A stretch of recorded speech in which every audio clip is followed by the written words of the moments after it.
This is Steven from Industry Beef Channel. There has been several crazy allegations against Diddy since he got that lawsuit from his ex-girlfriend Cassie. Sean Combs must be in shambles at this point. A new report came in that Diddy allegedly threatened to slash J.Cole's throat when the two got into a fight over a decade ago over Kendrick Lamar's Control verse. Appearing on Tank and Jay Valentine's R&B Money podcast, Top Dog Entertainment president Terrence "Punch" Henderson shared his recollection of the scuffle, which took place at an after-party in New York City following the 2013 MTV Video Music Awards. Without naming names, Punch detailed the story of J.Cole and Diddy getting into it at the exclusive party in front of a who's who of famous musicians and movie stars. "The homie just did this song, right? Pissed a gang of people off, everybody was mad at it," Punch began. "When the song came out, he was overseas, then he came back to the States. First place we stopped in was New York City, and the first thing we do is say, let's go to the club because we want to check the temperature, see what everybody was on. LA stuff," Punch continued.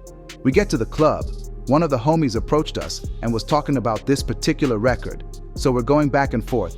Oh, it's not personal. It's just this, and that. It's cool. Whatever.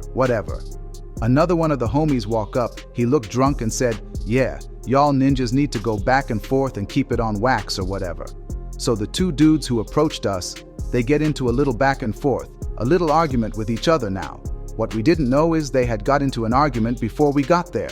The TDE executive explained that he and his crew then went to the VIP section of the club, which was packed with celebrities, describing it as literally the front row of the Grammys.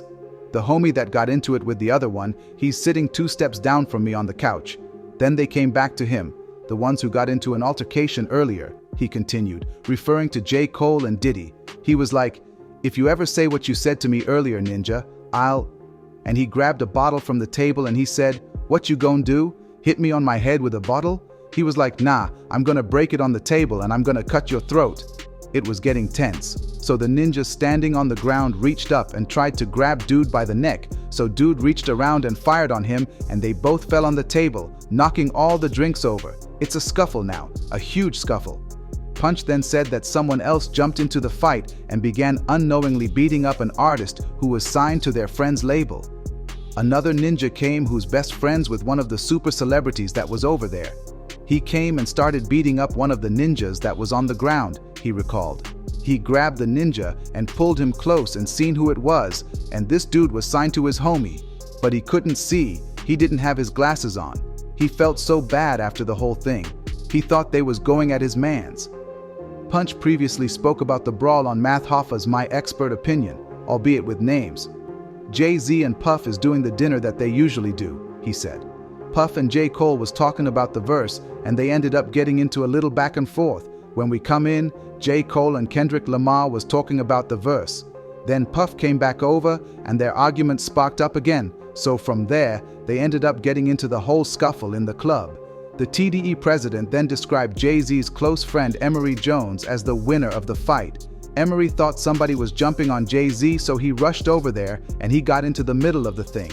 He ended up grabbing J.Cole like, "Oh, it's Cole." Yeah, that situation actually got crazy back then, and it shows how aggressive Diddy really was. I mean, Puff was always ready to kill and destroy because he thought he got the power, money, and connections. I think he's getting what he deserves right now with all the legal trouble coming his way. Let me know what y'all think in the comment section. Don't forget to smash the like button and subscribe to the channel.